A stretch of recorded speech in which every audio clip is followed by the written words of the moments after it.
Well, police tell us oftentimes users don't know what they're taking, and that can lead to overdoses. 2 of those happened at this bus stop just last month. Nate, they had to hold the service at the Armory behind me to accommodate hundreds of people who came to express their love and support for 4 individuals gone too soon. The building you see behind me will have to be demolished within the next 24 hours because only the front facade remains with nothing supporting it. Over the last 48 hours, the sidewall of the building at 321 Pike Street has been deteriorating. It finally gave way today and fell into the adjacent building, like you mentioned before, where fortunately no one was inside. The building that partially collapsed has been vacant for several years, and now I spoke with a man who owns properties in the area. He told me it was only a matter of time before something like this happened. Well, they're concerned that some of these buildings downtown are not structurally sound, and like this building, they want them torn down before they come down. The dilapidated house on Station Street is right across from a daycare center. Tiffany Chapman lives nearby. More than likely, they'll tear it down.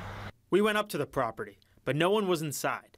A home left empty, something residents in the area tell us is not uncommon. This is an example of a house here at the end of my street that has been left vacant now for a couple of years. Richard McIntyre says some parts are shadows of what they used to be. Like I said, I lived here all my life, and it's just a shame to see some of these buildings deteriorate as they have. City officials say the problem evolved from a trend.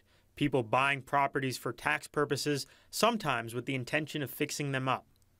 Something falls through and they don't do that, and we're stuck with it. We as the city, we passed an ordinance back in October, which is now in effect, for vacant buildings. That ordinance allows the city to take action on vacant buildings, like this one, which will be taken down Wednesday.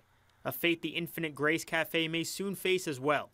Once scheduled to reopen, it shared a structuring wall with the condemned building that came down last week. There was no roof on the condemned building, so all of the water and everything for several years had gone down through the different layers, the levels that were in there, causing everything to fall into his. Now, a structural engineer did recommend that the cafe be taken down. We contacted the owner, and we are expecting to hear from him soon. When that happens, we'll make sure to pass it along. My daughter had told me, and she said, well, Crystal's in trouble. And I said, oh, no. It was hard to believe.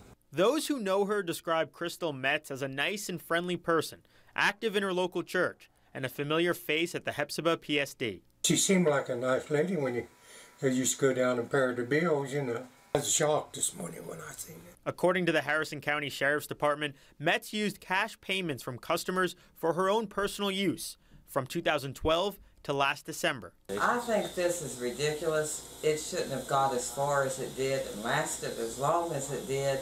Speaking on her behalf, Metz's attorney Tom Dyer tells 5 News his client feels horrible and, quote, knows she let everybody down, adding that her actions stemmed from a gambling addiction, sometimes going to play the machine 3 or 4 times a week.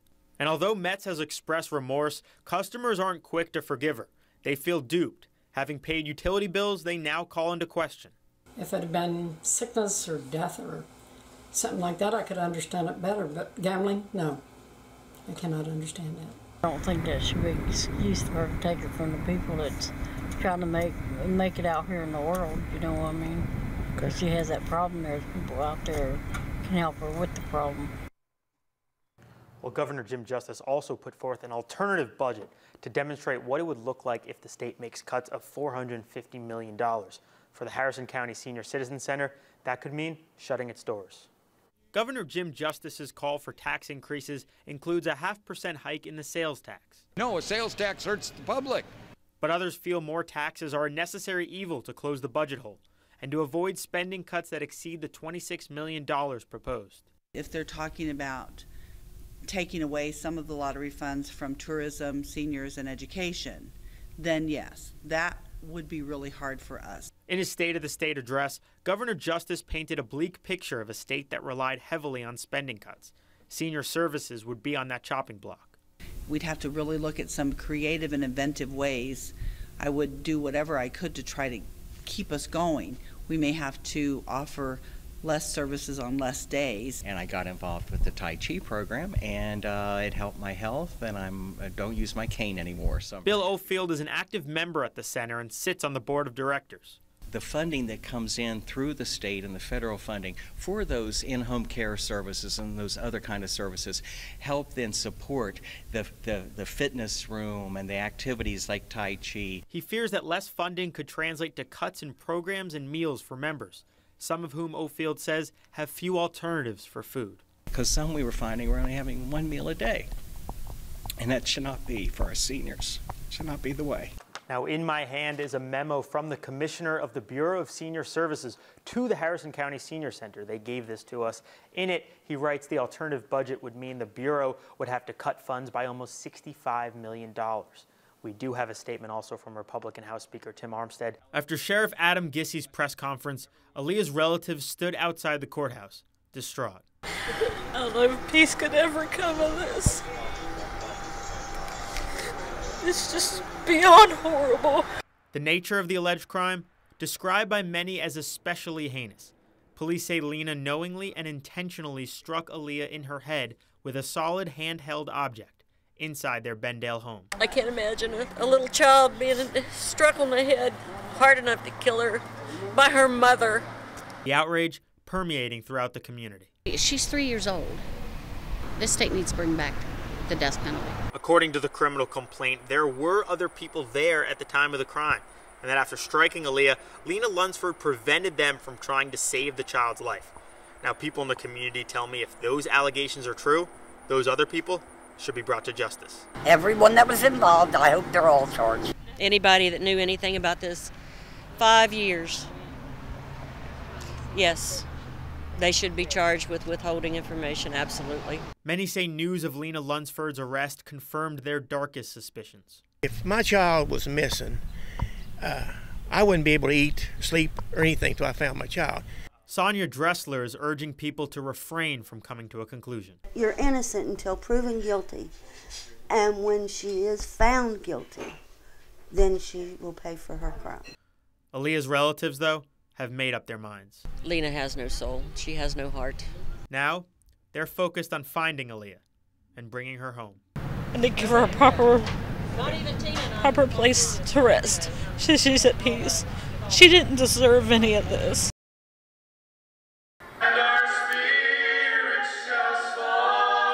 Relatives, friends, and neighbors coming together Monday to bid a final goodbye to 4 members of the Coleman family. Their lives, tragically, cut short. It hit me like a ton of bricks. I mean, I couldn't imagine it was Steve and his family. And it was just such a loss to all of us.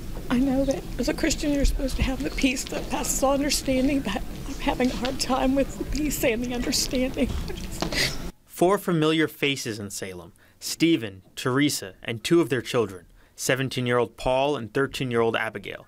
All of them described as warm and selfless, known for the interest they took in their community. Their ties to the church and the community respected them very highly for it because of their faith and the way they acted. They were just top of the line people. Just whatever you needed, they were there for you. Luann Campbell had a best friend and confidant in Teresa Coleman. Their last moments together came just a week and a half ago. Another heart-to-heart talk she needed to talk. She just stopped at my house and we talk. I'm going to miss her dearly. I'm going to miss them all dearly. A mother and father devoted to each other and their children in life and in death. Mama doesn't want to lose her kids. And that's just my feeling that they just needed to go with her.